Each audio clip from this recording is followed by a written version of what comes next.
당신이 55세 이상이거나 가까운 사람이 나이가 들어가고 있다면 아마 건강을 위해 가장 중요한 것이 매일 걷는 것이라고 생각했을 겁니다. 아마도 하루에 30분이나 1시간 정도 산책을 하면 일일 운동이 충분하다고 생각할 수도 있습니다. 혹시 나이 드는 것이란 결국 그런 거라고.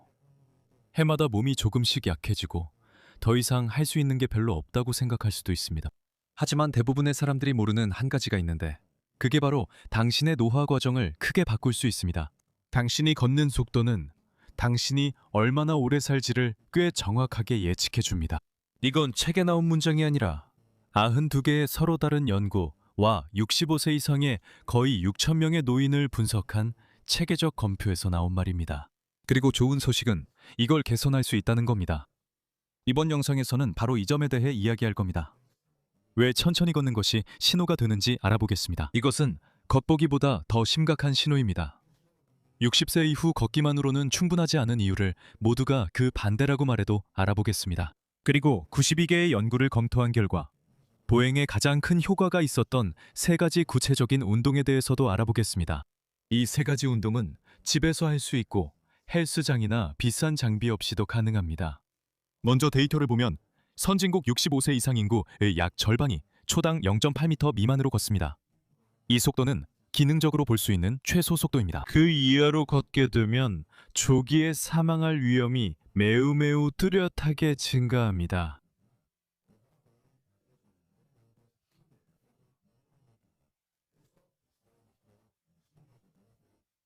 이것은 신뢰할 만한 인구 연구에서 입증된 사실입니다. 그리고 이 말을 들으면 모두가 가지는 질문이 있습니다. 왜 내가 걷는 속도가 내가 얼마나 오래 살지와 관련이 있는 걸까요? 이건 마법이 아니다. 빠르게 걷기 위해선 여러 가지가 제대로 참여하면 그냥 공짜로 되는 게 아니다. 이건 단순히 활동을 한다는 의미가 아닙니다. 즉, 빠르게 걷는 것은 온몸의 건강 상태를 종합적으로 검사하는 것과 같습니다. 이 테스트를 통과하면 몸 전체가 건강하다는 뜻이고, 통과하지 못하면 속도가 말해주는 것은 신체 시스템 어딘가에서 무언가가 제대로 작동하지 않기 시작했다는 것입니다. 보행 속도는 죽음을 유발하는 것이 아니라 이를 반영하는 지표일 뿐입니다. 일종의 체온계와 같습니다. 그리고 어떤 체온계든 중요한 것은 그것을 망가뜨리는 것이 아니라 그것이 무엇을 말해주는지 이해하고 그에 따라 행동하는 것입니다. 이제 우리는 왜 그런지에 대해 알아볼 것입니다. 왜냐하면 해결책을 제대로 이해하려면 문제를 제대로 이해해야 하기 때문입니다. 30세부터는 10년마다 근육량이 조금씩 줄어듭니다. 이것은 완전히 정상적인 과정으로 근감소증이라고 불리며 모든 사람에게 일어나는 일입니다. 하지만 60세부터 손실이 빠르게 진행되며 가장 먼저 잃는 것이 바로 이것입니다. 이 부분이 가장 중요합니다. 최대 근력이 아니라 바로 파워입니다. 파워란 힘을 빠르게 발휘하는 능력을 말합니다. 이해를 돕기 위해 예를 들어보면 인도를 천천히 걷다가 갑자기 튀어나온 보도블록에 걸려 넘어질 뻔할 때 다리가 당신을 지탱해줘야 합니다. 아주 빠르게 반응해서 즉시 힘을 발휘해야 하는데 이게 바로 파워입니다. 만약 힘만 있고 그 힘을 천천히 낸다면 결국 똑같이 넘어지게 됩니다.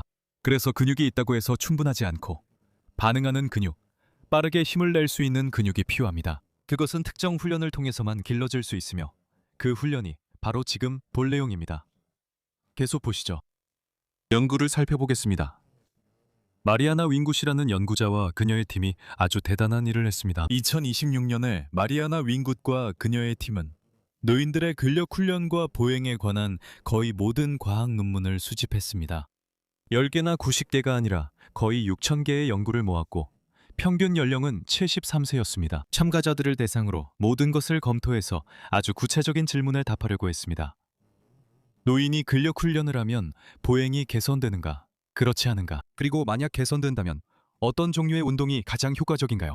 결과는 매우 명확하며 하나씩 말씀드리겠습니다. 첫 번째 결과는 근력 운동이 보행을 확실하게 개선시킨다는 것입니다. 조금만 개선되는 것이 아니라 상당히 많이 개선됩니다. 보행 속도가 향상되고 걸을 수 있는 거리도 늘어납니다. 그리고 특히 타임 어펜고라는 테스트에서 많이 개선됩니다. 노인의 이야기에서 실시하는 테스트로 의자에서 일어나서 3m를 걷고 돌아서 다시 앉는 것으로 이루어져 있습니다. 그 테스트를 더 빨리 할수록 상태가 더 좋은 겁니다. 그리고 바로 그 테스트가 근력 훈련을 통해 가장 많이 향상됐고 그 차이도 매우 컸습니다. 두 번째 결과는 이번 리뷰에서 가장 유용합니다. 연구자들은 어떤 운동이 보행에 효과적인지 살펴봤고 세 가지의 뚜렷한 우승자가 선정됐습니다. 발목의 족저 굴곡, 고관절 외전, 그리고 다관절 레그 프레스. 이 세 가지가 뚜렷한 우승자였습니다. 발목의 족저 굴곡, 엉덩이의 외전, 다관절 레그 프레스. 이 세 가지 운동이 다른 모든 운동보다 뛰어났습니다. 이제 이것들을 하나씩 자세히 설명하겠습니다. 세 번째 결과는 실망스러운 점과 관련이 있습니다.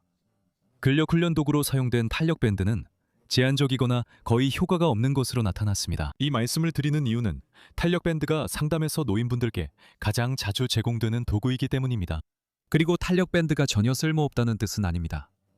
충분히 유용한 보조 도구가 될 수 있지만 노인에게 있어서 유일한 근력 훈련 방법으로는 충분하지 않습니다.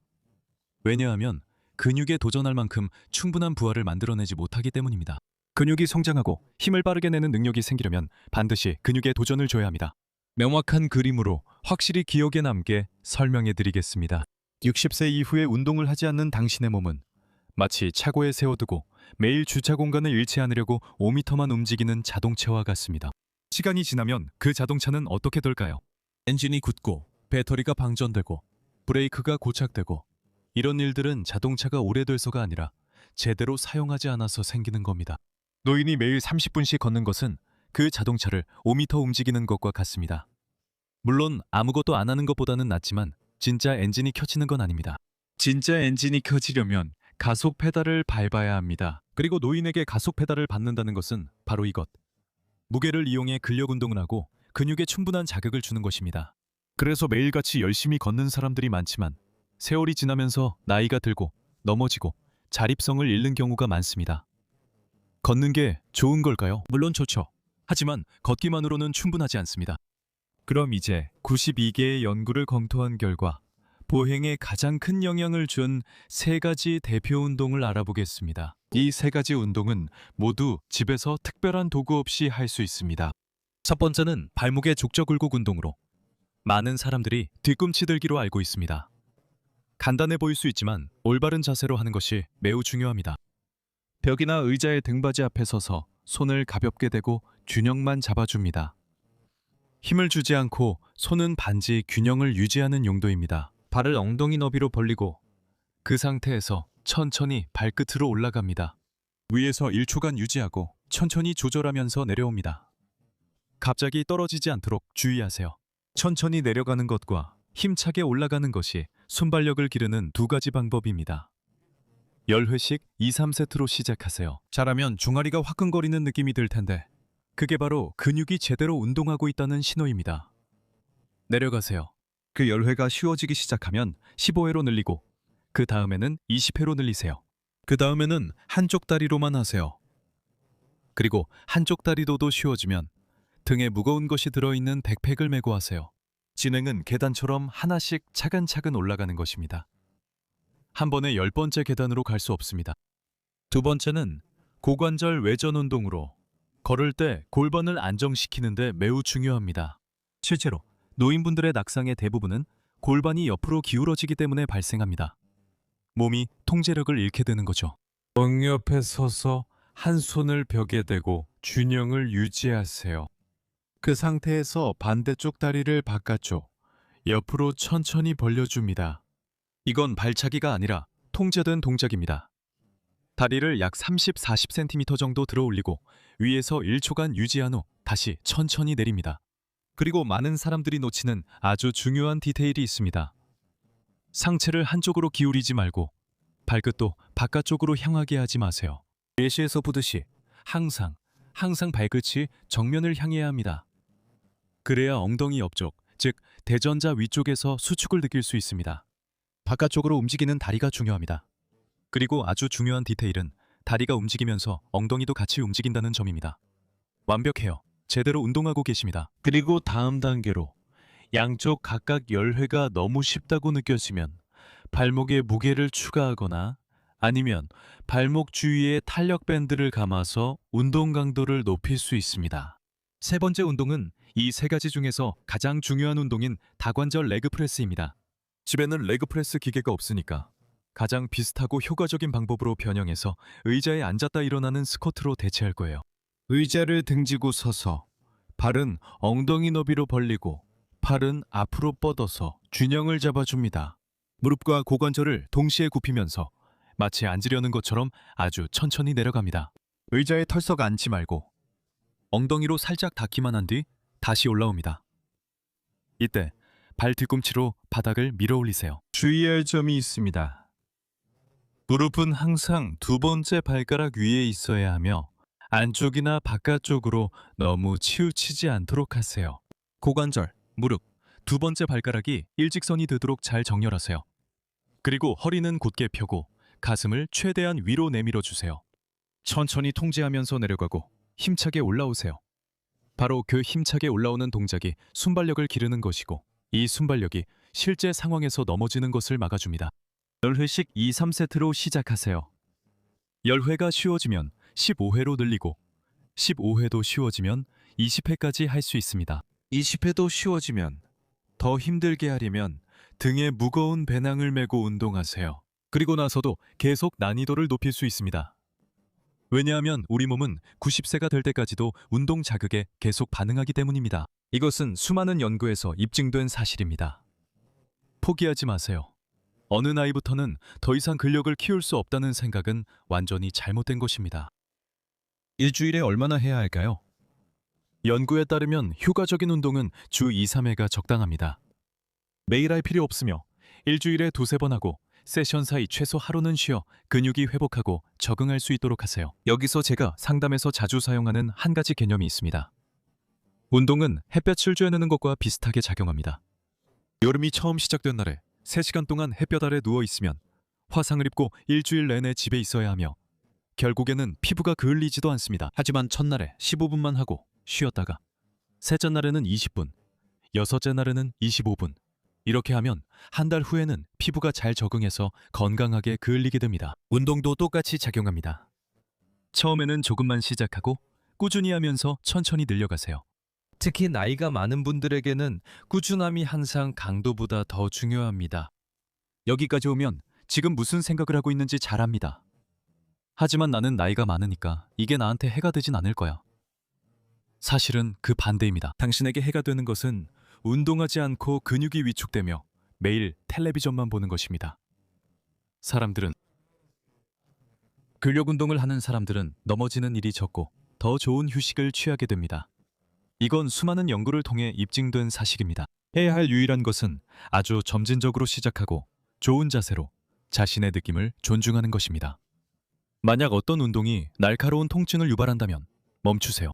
만약 그 운동이 근육에 힘이 들어가거나 열감이 느껴진다면 그 노력은 환영할 만한 것입니다.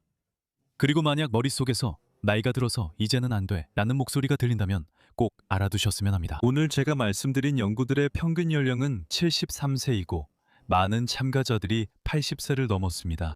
근육이 운동 자극에 반응하는 능력은 나이가 들어도 사라지지 않습니다. 오히려 자주 사라지는 것은 할 수 있다는 믿음입니다. 마무리로 오늘 본 모든 내용을 3가지 명확한 아이디어로 정리해서 집에 가져가실 수 있도록 하겠습니다. 첫 번째, 걷는 속도는 당신의 전반적인 건강 상태를 보여주는 척도입니다. 천천히 걷는다면 그것은 몸에 무언가 신호가 있다는 뜻이지 결코 단정짓는 말이 아닙니다. 마음가짐에 달려있고 충분히 바꿀 수 있습니다. 두 번째, 60세 이후에는 단순히 걷는 것만으로는 충분하지 않습니다. 구체적인 근력 자극이 필요하고 파워를 키워야 하며 근육에 자극을 줘야 합니다. 그리고 세 번째, 걷기에 가장 큰 효과를 주는 3가지 대표 운동은 발목의 마찰과 플랜터 운동, 고관절 외전 운동, 그리고 의자에 앉아서 하는 스쿼트입니다. 일주일에 두세 번 매우 점진적으로 진행하면서 자신의 느낌을 가이드로 삼으세요. 나이가 들어가면서 느끼는 두려움을 저는 완전히 이해합니다. 넘어질까봐 두렵고, 손주들과 놀지 못할까봐 두렵고, 걸어서 슈퍼마켓을 가지 못할까봐 두렵고, 독립성을 잃을까봐 두렵죠. 저는 진료실에서 제 제자들과 함께 수천 번 봐왔고 이 채널의 여러분 댓글 하나하나에서도 늘 보고 있습니다. 한 가지 말씀드리고 싶습니다. 두려움은 오직 구체적으로 행동할 때만 사라집니다. 더 많이 읽거나 영상 시청, 기다림, 전문가에게 묻는 것이 아니라 직접 행동해야 합니다. 당신은 나이가 아니고 어떤 질병도 아닙니다. 당신은 자신의 노년의 주인공입니다. 그리고 몸은 90세까지도 자극에 계속 반응합니다. 이 영상이 마음에 드셨으면 합니다. 매주 유튜브 채널에 유익한 영상과 운동, 인생에 도움이 되는 정보를 올리고 있습니다. 여기 위에 카드를 하나 남겨둘 테니 거기에 들어가서 이메일을 남기시면 제가 매주 최근에 올린 영상을 보내드리겠습니다. 항상 최신 정보를 받아보실 수 있습니다. 그리고 운동을 통해 건강을 진지하게 생각하시길 바랍니다. 밖에 나가서 자신의 걷는 속도를 평가해보고 이 영상을 이 정보가 필요하거나 당신과 비슷한 상황에 있는 모든 사람들에게 보내주세요. 영상 끝까지 시청해주셔서 진심으로 감사드리며 곧 제 다른 영상에서 다시 뵐 수 있기를 바랍니다. 안녕히 계세요, 여러분.